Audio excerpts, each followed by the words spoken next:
எத்தனை பெண்களை கடந்திருப்பேன், இப்படி என் மனம் துடித்ததில்லை.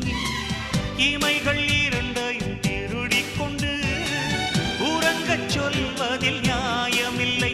நீ வருவாயோ இல்லை மறைவாயோ, ஏ ஏ ஏ ஏ தன்னை தருவாயோ இல்லை கரைவாயோ.